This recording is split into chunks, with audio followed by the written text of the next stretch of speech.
Commander Zara Chen pressed her palm against the cold viewport of the diplomatic vessel Harmony's edge, watching Earth's pale blue marble rotate silently below.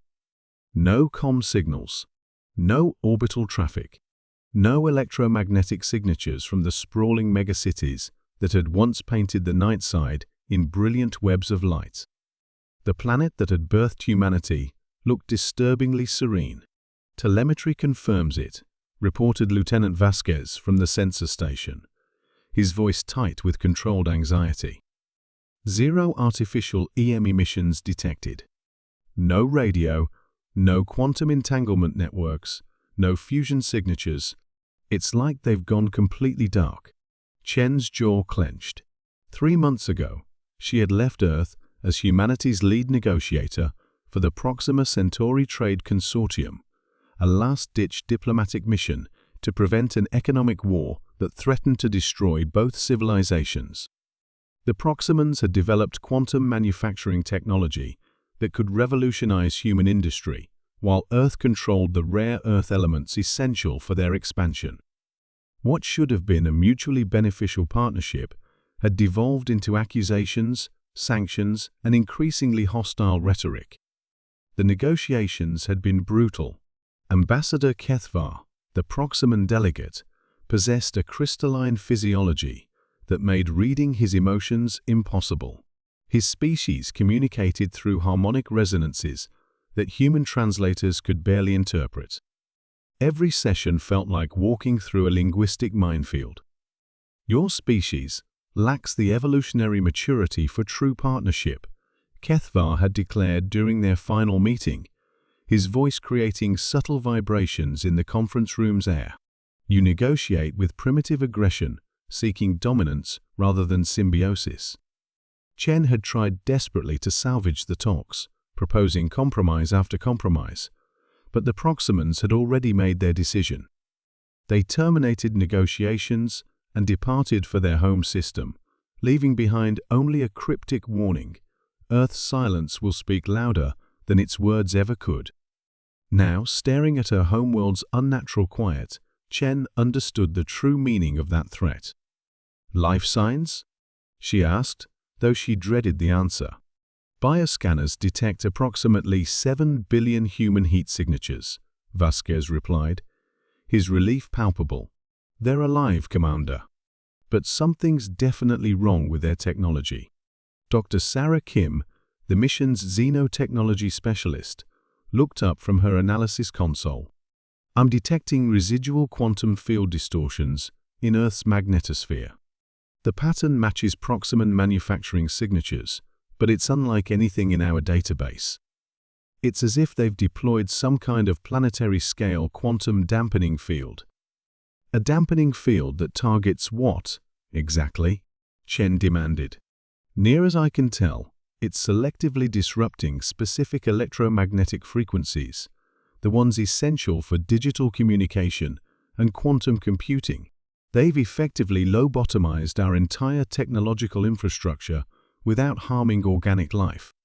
The implications hit Chen like a physical blow. Without digital communication, Earth's 8 billion inhabitants were isolated in their individual localities.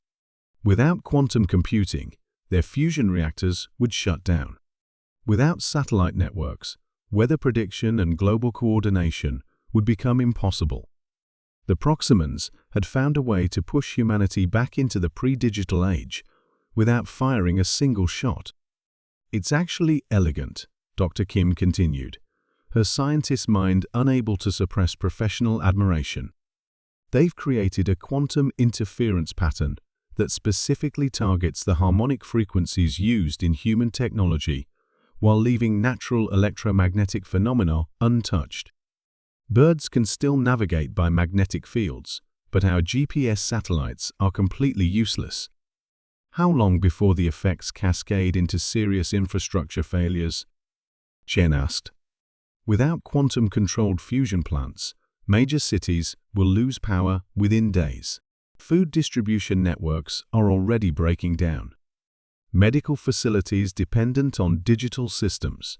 Kim trailed off, the implications too dire to vocalize.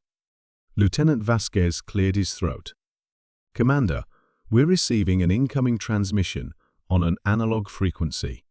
Audio only." "Put it through." A familiar harmonic voice filled the bridge, each word carefully modulated in accented English. "Commander Chen, I trust you now comprehend the consequences of diplomatic failure." "Kethvar," Chen breathed, "you're condemning billions of innocent people.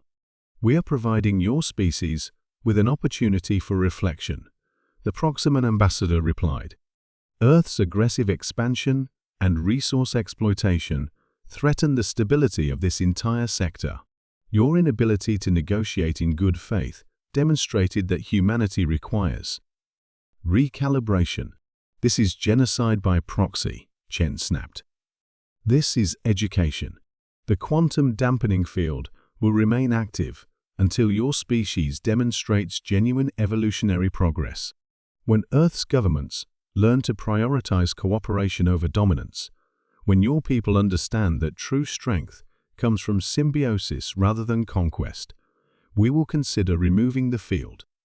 "How are we supposed to demonstrate anything if we can't even communicate globally?" "Local communities will learn to function without digital crutches. Leaders will emerge who understand the value of direct, honest discourse. Your species will adapt, Commander Chen, or it will stagnate. The choice, as always, remains yours." The transmission ended, leaving the bridge in heavy silence. Chen stared at Earth's deceptively peaceful surface, her mind racing through possibilities. The Harmony's edge carried emergency supplies and a small quantum communicator that operated on frequencies the dampening field hadn't affected.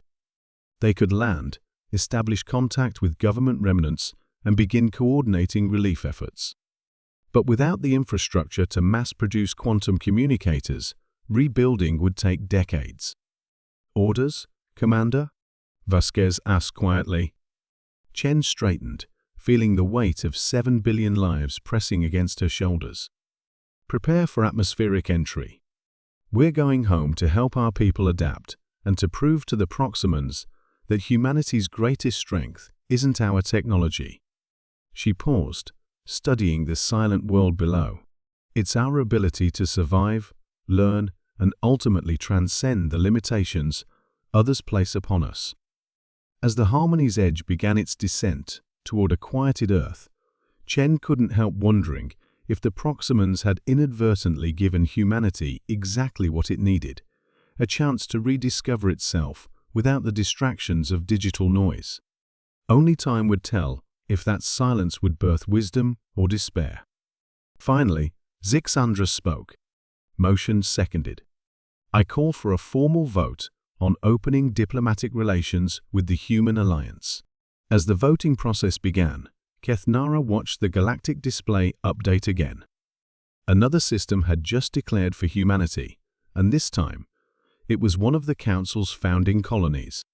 She thought about her clutch sister's words, about learning to dream, and realized that perhaps banishment had been the greatest gift the Council could have given humanity.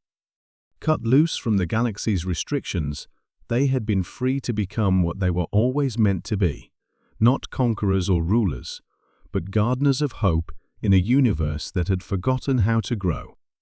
The vote concluded, 847 in favor, 23 opposed, 156 abstentions. For the first time in 3 centuries, the Galactic Council would send ambassadors to Earth. And for the first time in her long life, Kethnara found herself excited about the future.